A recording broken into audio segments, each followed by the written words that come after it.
उस मैसेज को पढ़ने के बाद भर बरसात में भी उसका चेहरा सूरज की तरह खिल उठा था।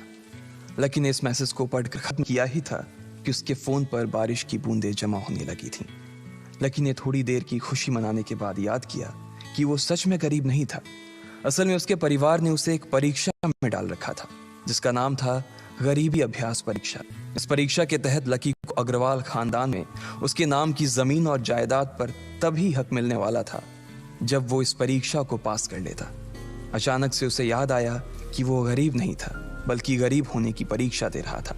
हालांकि परीक्षा देते देते उसे 8 बरस हो चुके थे, इसलिए उसे एहसास होने लगा था कि वो कभी परीक्षा को पास ही नहीं कर पाएगा और हमेशा हमेशा के लिए गरीब ही रह जाएगा। अच्छा हुआ चली गई, अब मिलना कभी। लकी ने होटल की तीसरी मंजिल की ओर देखा और पानी के अंदर ही अपना पैर पटक दिया। वो डिंपल को कोस रहा था। उसने अपनी मोटरसाइकिल उठाई और फिर से चमन मेडिकल स्टोर जाने के लिए मुड़ने लगा। अगले दिन जब लकी की आंख खुली तो वो सीधा उठा और तैयार होकर शहर के सबसे बड़े बैंक न्यू सिटी बैंक पहुंच गया। न्यू सिटी बैंक न सिर्फ शहर का सबसे बड़ा बैंक था बल्कि वो सबसे अमीर बैंक भी था। वहां पर शहर के सबसे अमीर लोगों के ही पैसे जमा किए जाते थे। लकी वहां पैसे को निकलवाने के लिए जा रहा था। New city bank south Delhi में बसा हुआ था और उसके दरवाजे के बाहर महंगी से महंगी गाड़ी खड़ी थी। भाई, अब इसमें से कौन सी नई गाड़ी लेगा, लकी ने मन ही मन सोचा। उसे यकीन नहीं हो रहा था कि कल तक तो वो एक मोटरसाइकिल तक नहीं खरीद पा रहा था और आज वो एक कार, और वो भी इतनी महंगी कार खरीदने की सोच रहा था। फिर उसने अपनी नज़र गाड़ी पर से हटाई और बैंक के अंदर जाने लगा। उसने देखा कि बाहर बहुत भीड़ थी और महंगे से महंगे कपड़े पहने लोग बैंक के अंदर जा रहे थे। कहाँ दवाओं की बदबू और कहाँ ये खुशबू। उसने एक बहुत ही गहरी सांस के अंदर ज्यादा से ज्यादा खुशबू को समेटने की कोशिश करते हुए अपने मन में सोचा, लेकिन अगले ही पल उसके मन में संकोच पैदा हो गया था। रातों रात लकी की किस्मत तो बदल गई थी, लेकिन उसके कपड़े नहीं बदल पाए थे। इतने बड़े बैंक में वो वही कपड़े पहनकर आ गया था जो वो अक्सर अपने काम पर पहनकर जाता था। पैसे लेते ही ना सबसे पहले नए कपड़े खरीदने हैं, लकी ने अपने आप से कहा और फिर बैंक के अंदर दाखिल होने लगा। जैसे ही उसने दरवाजे को धक्का दिया, उसे आवाज आई, आउच! लकी थोड़ा सा हड़बड़ी में दिखाई दे रहा था और इस जल्दबाजी के चक्कर में वो एक लंबे बाल वाली लड़की से जा टकराया था जो कि उसके बगल में ही चल रही थी। माफ करना, मैं आपको देख नहीं पाया, सॉरी। लकी ने तुरंत उससे हाथ जोड़कर माफी मांगते हुए कहा।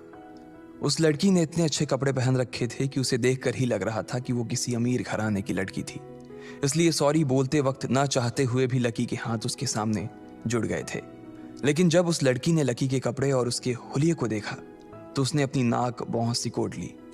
वो लगभग हर रोज इस बैंक में आया और जाया करती थी, लेकिन उसने आज तक इस बैंक के अंदर लकी जैसे फटीचर आदमी को घुसते हुए नहीं देखा था।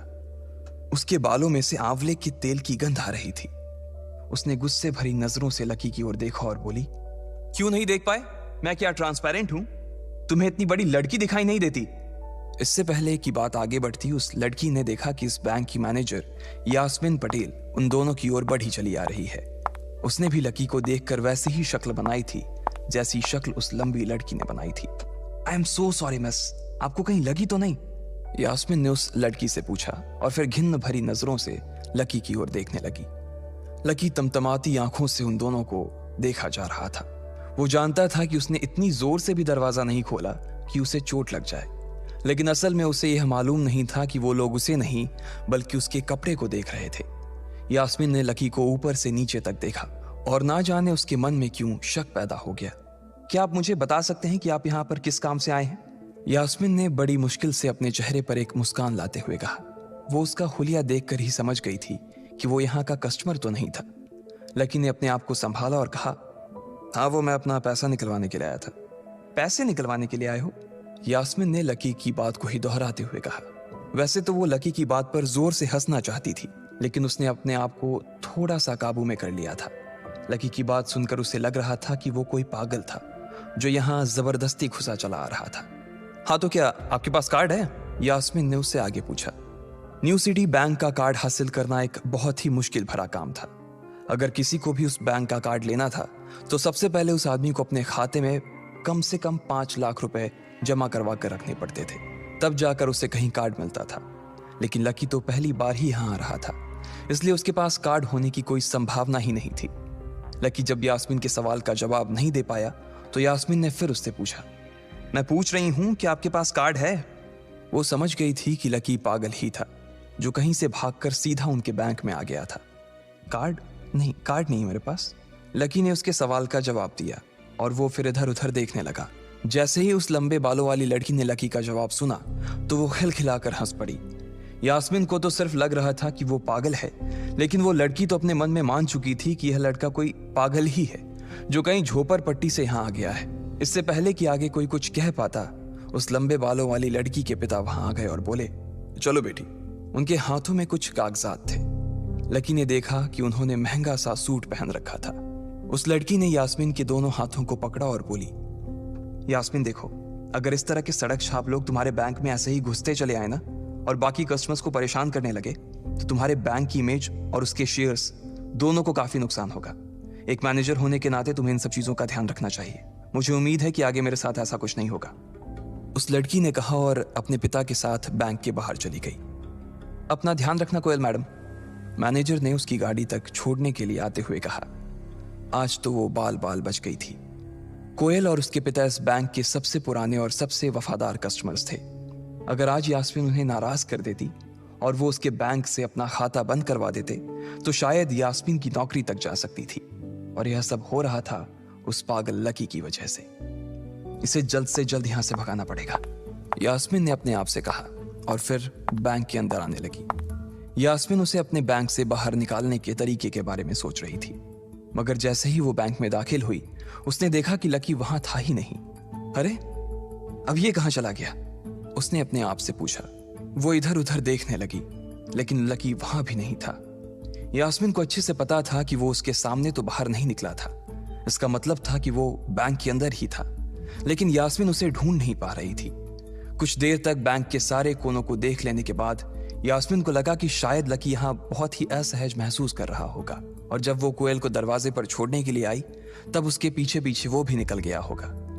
चलो जान बची, यास्मीन ने अपने आप से कहा और अपने केबिन में आकर बैठ गई। जैसे ही उसने आज के दिन की पहली फाइल उठाई थी उसे किसी एक की झलक दिखी। ये कोई और नहीं बल्कि लकी ही था।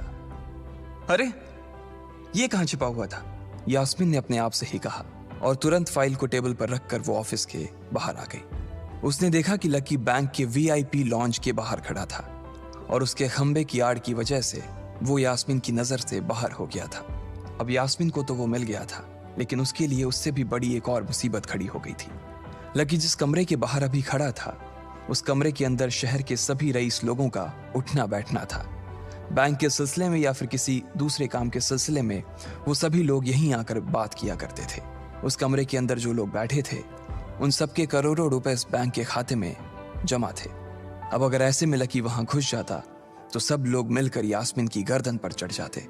रुको, जहां हो वहीं खड़े रहो, यास्मीन जोर से और साथ ही गुस्से से चिल्लाई। बाकी के लोग जो वहां खड़े थे वो यास्मीन की ये चीख सुनकर डर गए थे।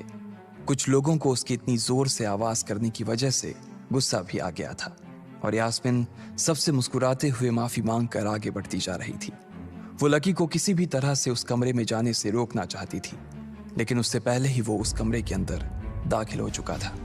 अरे यार, ये आदमी है या गधा, यास्मीन ने अपना ही सिर पीटते हुए कहा और वो भी उस कमरे के दरवाजे की ओर बढ़ने लगी। उसने उस कमरे का दरवाजा खोलने की कोशिश की लेकिन वो अंदर से लॉक हो गया था। बाप रे, ये कैसा आदमी है, बिना परमिशन के अंदर घुसा तो घुसा लेकिन दरवाजा भी अंदर से बंद कर लिया। अब यास्मीन की सांसें फूलती जा रही थी। उसे बहुत डर लग रहा था। उसका जी यह सोचकर घबराए जा रहा था कि ना जाने अंदर लकी और उस रिलेशन मैनेजर के बीच क्या हो रहा होगा। इधर जैसे ही लकी कमरे में दाखिल हुआ वहां का कस्टमर रिलेशन मैनेजर जो कि सोफे पर फैला हुआ था वो उसे देखते ही अचानक सीधा बैठ गया। हेलो सर, कैसे हैं आप? उसके मुंह से बिना लकी को देखते हुए ये शब्द निकले। उसे याद था कि इस कमरे में कुछ खास लोग ही आते थे और जो भी आते थे यास्मीन उनके आने की खबर उसे पहले ही दे देती थी, लेकिन इस वक्त जो आदमी उसके सामने खड़ा था उसे देखते ही वो अपनी जगह पर जम गया था। ना तो वो कहीं से भी वीआईपी लग रहा था और ना ही वो उसका कोई रिश्तेदार था। कौन हो भाई तुम? क्या चाहिए तुम्हें? उस मैनेजर ने 20 साल के जवान लड़के को देखते हुए कहा, मैं यहाँ अपना पैसा लेने आया हूँ। लकी ने सीधे मुद्दे की बात को मैनेजर के सामने रखते हुए कहा, तुम्हारे पास हमारा सुप्रीम कार्ड है? मैनेजर ने उससे ऊपर से नीचे तक देखा और पूछा, नहीं नहीं, मेरे पास कोई कार्ड नहीं है। लकी ने कहा, तो फिर हम तुम्हें कोई पैसा नहीं दे सकते। चलो अभी दरवाजा खोलो और सीधा बाहर निकलो। मैनेजर ने कहा और सोफे पर से उठ गया। नहीं, मैं अपना पैसा लिए बिना नहीं जाऊंगा यहां से। लकी भी जिद पर अड़ गया। अरे बोला ना, बिना कार्ड वाले को पैसा नहीं मिलता है, और वो भी पैसा होगा तब तो मिलेगा ना। मैनेजर ने उसके करीब आते हुए कहा, अरे पैसा है तभी तो निकालने आया हूं सर। लकी ने कहा, देख फालतू की बहस मत कर सुबह सुबह, वरना मैं सिक्योरिटी को बुला लूंगा तो वो लोग मार मार कर बाहर निकालेंगे तुझे। लकी यह सुन घबरा गया था। मैनेजर के चेहरे का गुस्सा उसे साफ नजर आ रहा था, लेकिन ऐसा भी नहीं था कि वो झूठ बोल रहा था। भले ही उसके पास कार्ड नहीं था, लेकिन इसका मतलब ये नहीं था कि वो अग्रवाल खानदान का लड़का नहीं था। जैसे जैसे मैनेजर उसकी ओर बढ़ता चला जा रहा था, लकी का डर भी बढ़ता जा रहा था।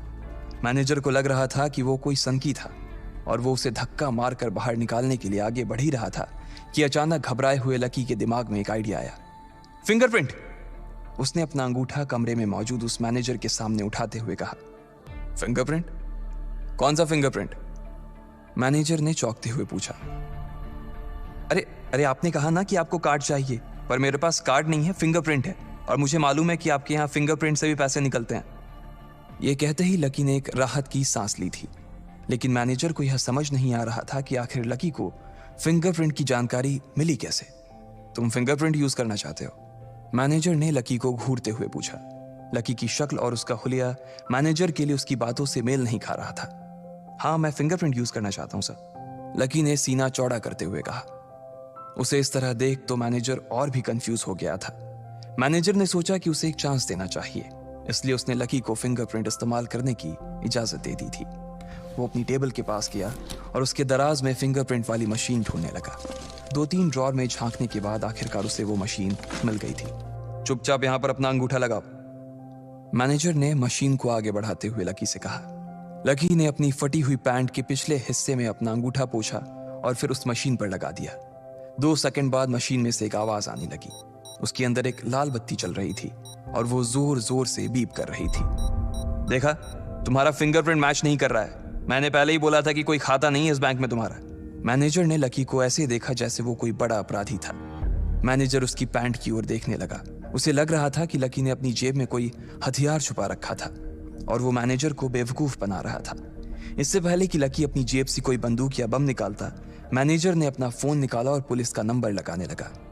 लकी ने उसकी स्क्रीन पर देख लिया था कि वो 100 नंबर पर फोन लगा रहा था। लकी बुरी तरह से घबरा गया था। वो बहुत ही उत्साह और जोश में अंदर तक तो चला गया था, लेकिन उसे मालूम नहीं था कि वो इतनी बड़ी मुसीबत में फंसने वाला है। अब आगे क्या होने वाला था? क्या लकी उसे पुलिस को बुलाने से रोक पाता? कहीं उसे कोई फेक मैसेज तो नहीं आया था? लकी कैसे इन मुसीबत से बाहर निकलेगा?